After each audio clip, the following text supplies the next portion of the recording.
நிறைய பேர் வந்து எப்போ சார் தேர்ட் லெசன் அடிப்பீங்கன்னு கேட்டுட்டே இருந்தீங்க. அவங்களுக்காக தான் 12th accountancy third chapter accounts of partnership firms fundamentals, அதாவது கூட்டாண்மை நிறுவன கணக்குகள் அடிப்படைகள் தான் இந்த லெசன்ல பார்க்க போறோம். ஸோ இதில் வந்து நமக்கு வந்து ஃபர்ஸ்ட் இல்லஸ்ட்ரேஷன் என்ன கொடுத்துருக்காங்க அப்படின்னு பார்த்தீங்கன்னா, ABCD are partners in a firm. There is no partnership deed. How will you deal with the following சொல்லி ஒரு 5 விஷயம் கொடுத்துருக்காங்க. தமிழ்லேயே அதுதான் ஏபிசி மற்றும் டி ஆகியோர் ஒரு கூட்டாண்மை நிறுவனத்தின் கூட்டாளிகள். நிறுவனத்தில் கூட்டாண்மை ஒப்பாவனம் ஏதும் இல்லை. பின்வருவற்றை இவ்வாறு மேற்கொள்வீர்கள் அப்படின்னு சொல்லி கேட்டிருக்காங்க. ஸோ பார்ட்னர்ஷிப் டீட் அப்படிங்கிறது ஒரு அக்ரிமெண்ட்டுங்க. பார்ட்னர்ஸ்குள்ள இருக்கிற அக்ரிமெண்ட் தான் பார்ட்னர்ஷிப் டீட் சொல்லுவாங்க.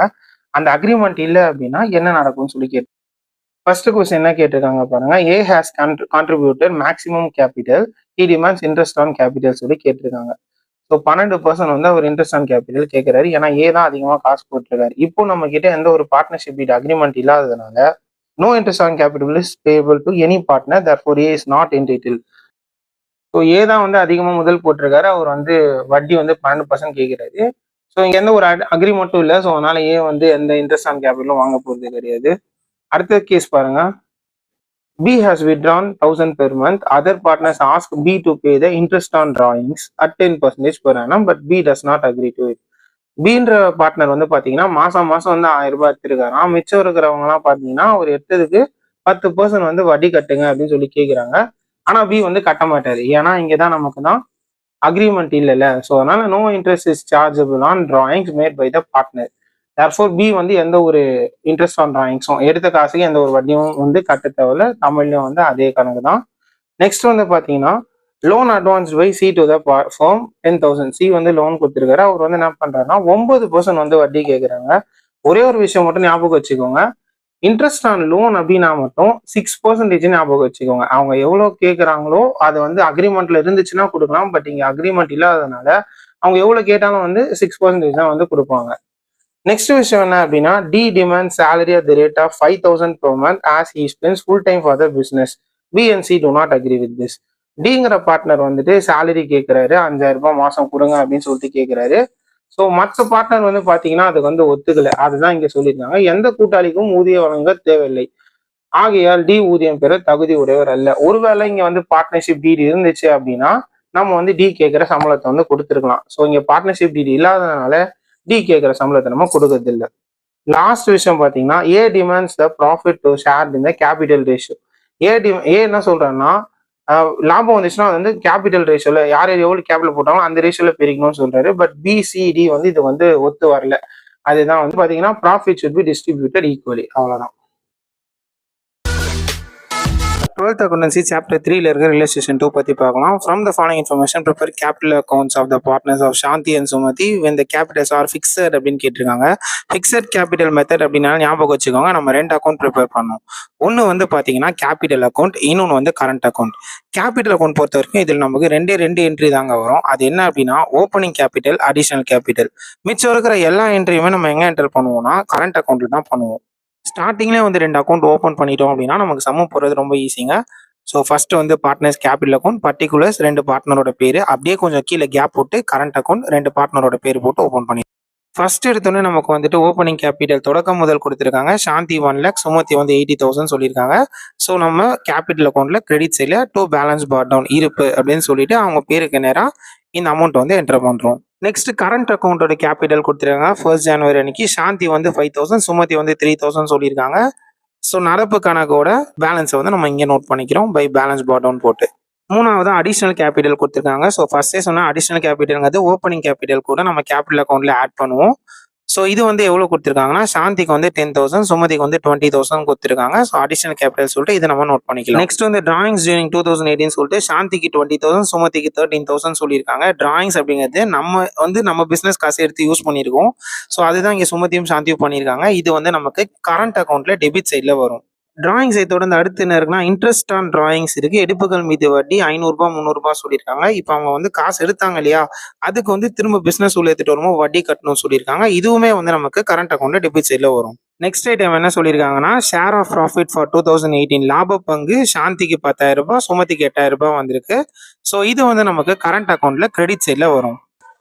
அடுத்த ஐட்டம் கொடுத்துருக்காங்கன்னா இன்ட்ரெஸ்ட் ஆன் கேபிட்டல், அதாவது முதல் மீது வட்டி அதாவது இவங்க போட்ட முதல்லேருந்தே உங்களுக்கு ரிட்டர்ன்ஸ் வந்துருக்கு. இந்த வகையில் வந்து சாந்திக்கும் சுமதிக்கும் 6300 ரூபாய் 5400 ரூபாய் கொடுத்துருக்காங்க.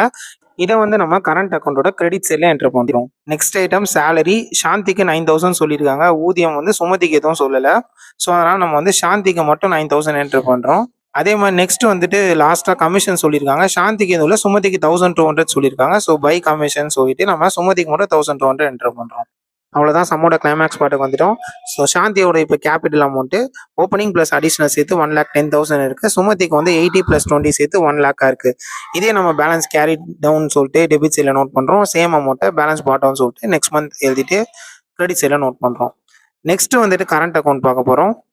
சாந்தி வந்து 30,300 வச்சிருந்தாங்க. அதில் வந்து 20,500 எடுத்தது போக 9,800 பேலன்ஸ் வச்சிருக்காங்க. அதே மாதிரி சுமதி வந்து 17,600 13,300 மைனஸ் பண்ணது போக 4,300 வந்து பேலன்ஸாக வச்சிருக்காங்க. 12th அக்கௌண்டன்சி சாப்டர் 3ல இருக்கிற இல்லஸ்ட்ரேஷன் 3 பற்றி தான் இந்த வீடியோவில் நம்ம பார்க்க போகிறோம். இதுவும் இல்லஸ்ட்ரேஷன் 2 மாதிரி தான். ஆனால் ஒரு சின்ன வித்தியாசம் என்ன அப்படின்னா, கரண்ட் அக்கௌண்ட் கேபிட்டலில் ஒரு ட்விஸ்ட் இருக்கும். அதை நம்ம பார்த்து கரெக்டாக போட்டோம்னா இந்த சமயம் நம்ம ஈஸியாக கம்ப்ளீட் பண்ணிடலாம். கொஸ்டின்ல என்ன கொடுத்துருக்காங்க பாருங்க. Pragadeesh Naresh are partners who maintain their capital account under fixed capital. Fixed கேபிட்டல்னாலே நம்ம 2 அக்கௌண்ட் ஓப்பன் பண்ணிடணும். கேபிட்டல் அக்கௌண்ட் கரண்ட் அக்கௌண்ட் ரெண்டுமே ஓப்பன் பண்ணிடலாம். ஃபர்ஸ்ட் விஷயம் என்ன கொடுத்துருக்காங்கன்னா, ஓப்பனிங் கேபிட்டல் கொடுத்துருக்காங்க. பிரகதீஷ்க்கு வந்து 4 லட்சம், அதே மாதிரி நரேஷ்க்கு வந்துட்டு 6 லட்சம் சொல்லியிருக்காங்க. ஸோ ஃபர்ஸ்ட் ஆஃப் ஆல் இதை வந்து கேபிட்டல் அக்கௌண்ட்ல பை பேலன்ஸ் பாட்டோம்னு சொல்லிட்டு இந்த அமௌண்ட்டை நோட் பண்ணணும். அடுத்தது கரண்ட் அக்கௌண்ட்டோட பேலன்ஸ் கொடுத்துருக்காங்க. ஸோ இங்கே வந்து பார்த்தீங்கன்னா பிரகதீஷ்க்கு கிரெடிட்னு மென்ஷன் பண்ணியிருக்காங்க. அதே மாதிரி நரேஷ்க்கு வந்து டெபிட் அப்படின்னு மென்ஷன் பண்ணியிருக்காங்க. ஸோ மறக்காம நம்ம என்ன பண்றோம் அப்படின்னா, பிரகதீஷோட அமௌண்ட் எடுத்து கிரெடிட் சைடில் நோட் பண்றோம். அதே மாதிரி நரேஷோட அமௌண்ட் எடுத்து டெபிட் சைடில் நோட் பண்றோம். இதுதான் வந்து உங்களுக்கு குழப்பத்துக்காக கொடுத்த விஷயம். மற்ற எல்லாமே வந்து இல்லஸ்ட்ரேஷன் 2 மாதிரி தான். அடிஷனல் கேபிட்டல் கொடுத்துருக்காங்க. ஆனால் என்னன்னா பிரகதீஷ்க்கு மட்டும்தான் சொல்லியிருக்காங்க, நரேஷ்க்கு எதுவுமே சொல்லலை. ஸோ அடிஷனல் கேபிட்டல் எங்கே போடுவோம்? கேபிட்டல் அக்கௌண்ட்ல மென்ஷன் பண்ணுவோம். கேபிட்டல் அக்கௌண்ட்ல பிரகதீஷ்க்கு நேராக வந்து 50,000 கூடுதல் முதல்னு சொல்லிட்டு நோட் பண்ணிக்கலாம். நெக்ஸ்ட் விஷயம் டிராயிங்ஸ் கொடுத்துருக்காங்க. டிராயிங்ஸ் வந்து நமக்கு கரண்ட் அக்கௌண்ட் நடப்பு கணக்கில் வரும் இருப்புகள் 45,000 60,000 சொல்லியிருக்காங்க. ஸோ இதை வந்து நம்ம டெபிட் சைடில் நோட் பண்ணிக்கிறோம். டிராயிங்ஸை தொடர்ந்து இன்ட்ரெஸ்ட் ஆன் டிராயிங் சொல்லியிருக்காங்க. வழக்கம் போல் இதுவுமே வந்து பார்த்தீங்கன்னா கரண்ட் அக்கௌண்ட்டோட டெபிட் சைடில் தான். ஸோ 2,000 3,000 வந்து இவங்களுக்கு நம்ம நோட் பண்ணிக்கலாம். அதாவது அவங்க பிஸ்னஸ் காசை எடுத்திருக்காங்க. அந்த எடுத்த காசை திரும்ப பிஸ்னஸ் உள்ள எடுத்துகிட்டு வரும்போது வட்டியோட சேர்த்து ரிட்டர்ன் பண்ணுறாங்க. இதுக்கு அடுத்த விஷயம் என்ன சொல்லியிருக்காங்கன்னா, ஷேர் ஆஃப் ப்ராஃபிட்னு சொல்லி பிரகதீஷ்க்கு 80,000 நரேஷ்க்கு 1,20,000 சொல்லியிருக்காங்க. ஸோ இதெல்லாம் வந்து நமக்கு இன்கமிங் ஆஸ்பெக்ட் அப்படிங்கிறதுனால நம்ம கரண்ட் அக்கௌண்ட்டோட கிரெடிட் சைடில் இதை நோட் பண்ணிக்கலாம். அடுத்தது இன்ட்ரெஸ்ட் ஆன் கேபிட்டல் சொல்லியிருக்காங்க. அதாவது பிரகதீஷ் நரேஷ் போட்ட கேபிட்டல்லேருந்து இன்ட்ரெஸ்ட் வந்திருக்கு. ஸோ 20,000 30,000 சொல்லியிருக்காங்க முதல் மீது வட்டி. இதையுமே நம்ம வந்துட்டு கரண்ட் அக்கௌண்ட்டோட கிரெடிட் சைடில் நோட் பண்ணிக்கலாம். அடுத்த விஷயம் கமிஷன் சொல்லியிருக்காங்க. கமிஷன் வந்து பிரகதீஷ்க்கு மட்டும்தான், நரேஷ்க்கு எதுவுமே இல்லை. கழிவு வந்து பிரகதீஷ்க்கு மட்டும் நோட் பண்ணிக்கிறோம். அதே மாதிரி சேலரி பார்த்துக்கிட்டிங்கன்னா நமக்கு வந்துட்டு நரேஷ்க்கு மட்டும்தான் சொல்லியிருக்காங்க, பிரகதீஷ்க்கு எதுவும் சொல்லலை. ஸோ அவங்களுக்கு கொடுத்த இடத்துல அந்த அமௌண்ட்டை நம்ம என்டர் பண்ணிக்கிறோம். பிரகதீஷ் வந்து ஆல்ரெடி 4 lakh வச்சிருந்தாரு. எக்ஸ்ட்ராவாக 50,000 கொண்டு வந்தாரு. ஸோ 4,50,000 வந்து அவரோட கேபிட்டல் டோட்டல். நரேஷ் எதுவுமே தெரியல. ஸோ அதே 6 lakh போட்டுக்கிறோம். நெக்ஸ்ட் அதை அப்படியே கேரி ஃபார்வர்ட் பண்ணி பேலன்ஸ் பாட்டோன்னு எடுத்துட்டு வந்துடலாம். கரண்ட் அக்கௌண்ட்டை பொறுத்த மட்டும் 1,37,000 1,80,000 பேலன்ஸ் வச்சிருந்த பிரகதீஷ் நரேஷ் டிராயிங்ஸ் எடுத்தது போக மிச்சமாக அவங்க கையில் 90,000 1,10,000 பேலன்ஸாக முடியுது. ஃபிக்ஸட் கேபிட்டல் அக்கௌண்ட்னா அதில் நமக்கு 2 அக்கௌண்ட் இருக்கும். ஒன்று வந்து கேபிட்டல் அக்கௌண்ட், இன்னொன்று வந்து கரண்ட் அக்கௌண்ட். ஆனால் ஃப்ளக்சுவேட்டிங் கேபிட்டலை பொறுத்த வரைக்கும் நமக்கு ஒரே ஒரு அக்கௌண்ட் தான், அதுதான் வந்து கேபிட்டல் அக்கௌண்ட். அப்போ கரண்ட் அக்கௌண்ட்குள்ளே என்னெல்லாம் போட்டோமோ அது எல்லாமே வந்து நம்ம இங்கே கேபிட்டல் அக்கௌண்ட்குள்ளேயே போட்டுருவோம். 12th அக்கௌண்டன்சி சாப்டர் 3ல இருக்கிற இல்லஸ்ட்ரேஷன் 4 பற்றி பார்க்கலாம். Prepare capital accounts of partners Mannan and Sevagan when the capitals are fluctuating அப்படின்னு சொல்லி கேட்டிருக்காங்க. ஸோ இதில் வந்து பார்த்துக்கிட்டிங்கன்னா 2 அக்கௌண்ட் கிடையாது, ஒரே ஒரு அக்கௌண்ட் தான், அதான் பார்ட்னர்ஸ் கேபிட்டல் அக்கௌண்ட். இதோட ஃபார்மேட் வந்து ஃபர்ஸ்ட் எழுதிடலாம். பார்ட்னர்ஸ் கேபிட்டல் அக்கௌண்ட் போட்டு பர்டிகுலர்ஸ் எழுதிட்டு 2 பார்ட்னரோட பேர் வந்து நம்ம எழுத போகிறோம். அதாவது மன்னன் அண்ட் சேவகன் டெபிட் சைடு கிரெடிட் சைடு 2 சைடுமே இதை வந்து நம்ம எழுதிடும். இப்போ நெக்ஸ்ட் கொஸ்டின் பார்க்கலாம். ஃபர்ஸ்ட் ஐட்டம் என்ன கொடுத்துருக்காங்கன்னு பாருங்க. ஓப்பனிங் கேபிட்டல் கொடுத்துருக்காங்க. அதாவது தொடக்க முதல் மன்னனுக்கு வந்து 2 lakh, சேவகனுக்கு வந்து 1,75,000 சொல்லியிருக்காங்க. இதை வந்து பை பேலன்ஸ் பாட்டோன்னு போட்டு கேபிட்டல் அக்கௌண்ட்டோட கிரெடிட் சைடில் வந்து நம்ம இதை நோட் பண்ணிக்கிறோம். அடுத்த ஐட்டம் என்ன சொல்லியிருக்காங்க அப்படின்னா, டிராயிங்ஸ் டியூரிங் த இயர் 2018, அதாவது எடுப்புகள் மன்னன் வந்து ரூ. 40,000 எடுத்திருக்காரு. சேவகன் வந்து ரூ. 35,000 எடுத்திருக்காரு. ஸோ இத வந்து நம்ம டெபிட் சைட்ல நோட் பண்றோம். அடுத்த ஐட்டம் என்ன குடுத்துருக்காங்கன்னு பார்க்கலாம். அதுதான் வந்துட்டு இன்ட்ரெஸ்ட் ஆன் டிராயிங்ஸ். அதாவது எடுப்புகள் எடுத்தாங்க இல்லையா? அதுக்கு வந்து அவங்க திரும்பும்போது வட்டி கட்டணும். ஸோ மன்னன் வந்து ரூ. 1000 சேவகன் வந்து ரூ. 500 வந்துட்டு எடுப்புகள் மீதான வட்டி வந்து கட்டப் போறாங்க. இதையுமே நம்ம வந்துட்டு கேபிட்டல் அக்கவுண்டோட டெபிட் சைட்ல நோட் பண்ணிக்கலாம். நெக்ஸ்ட் ஐட்டம் கொஸ்டின்ல வந்துட்டு ஷேர் ஆஃப் ப்ராஃபிட் குடுத்துருக்காங்க. அதாவது லாப பங்கு. ஸோ மன்னனுக்கு வந்துட்டு ரூ. 21,000 சேவகனுக்கு வந்து ரூ. 16,500 சொல்லியிருக்காங்க. இதெல்லாம் வந்து இன்கமிங் ஆஸ்பெக்ட். இதெல்லாமே வந்து நம்ம கேபிட்டல் அக்கவுண்டோட கிரெடிட் சைட்ல நோட் பண்ணிக்கலாம். அடுத்த ஐட்டம் என்ன சொல்லியிருக்காங்க அப்படின்னா, முதல் மீது வட்டி, அதாவது வந்து இன்ட்ரெஸ்ட் ஆன் கேபிட்டல் 12,000 10,500 சொல்லியிருக்காங்க. இவங்க போட்ட கேபிட்டல்ல இருந்து உங்களுக்கு வந்து இன்ட்ரெஸ்ட் வந்திருக்கு. இது ஒரு இன்கமிங் ஆஸ்பெக்ட்ங்கிறனால கிரெடிட் சைட்ல நோட் பண்றோம். நெக்ஸ்ட் கொஸ்டின்ல வந்து சேலரி சொல்லியிருக்காங்க. மன்னனுக்கு மட்டும் தான் வந்து 18,000 சொல்லியிருக்காங்க. சேவகனுக்கு எதுவும் இல்ல. ஸோ ஊதியம் மன்னனுக்கு மட்டும் 18,000 என்டர் பண்றோம். லாஸ்ட் ஐட்டமா கழிவு கமிஷன் சொல்லியிருக்காங்க. கமிஷன் வந்து மன்னனுக்கு எதுவும் இல்ல. ஆனா சேவகனுக்கு மட்டும் ₹2,500 சொல்லியிருக்காங்க. அதனால சேவகனுக்கு நேரா 2,500 எழுதிக்கிறோம்.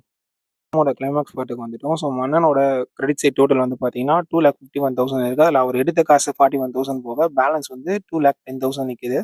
அதே மாரி சேவகன் வந்து டோட்டலா அவருக்கு எவ்வளோ வந்திருக்குன்னு பார்த்தீங்கன்னா, 2,04,500 வச்சிருக்காரு. ஸோ அதுலேருந்து அவரு எடுத்து காலி பண்ண காசு 35,500 அது போக 1,69,000 சேவகனோட பேலன்ஸா இருக்கு. ஸோ இந்த பேலன்ஸ தான் நம்ம வந்து கேரி ஃபார்வர்ட் பண்ணி நெக்ஸ்ட் பாட் டவுன் சொல்லி அதே வேல்யூ எழுதுறோம். ஸோ இதோட இந்த சம் முடியுதுங்க. நெக்ஸ்ட் சம் வந்து பார்த்தீங்கன்னா, அடுத்த வீடியோல பார்க்கலாம். அதுக்கு முன்னாடி எக்ஸர்சைஸ்ல இதே மாரி சம் நம்பர் 4 இருக்கு. நம்பர்ஸ் மட்டும் தான் மாறி இருக்கும். இந்த சம்ம மறக்காம ட்ரை பண்ணி பாருங்க.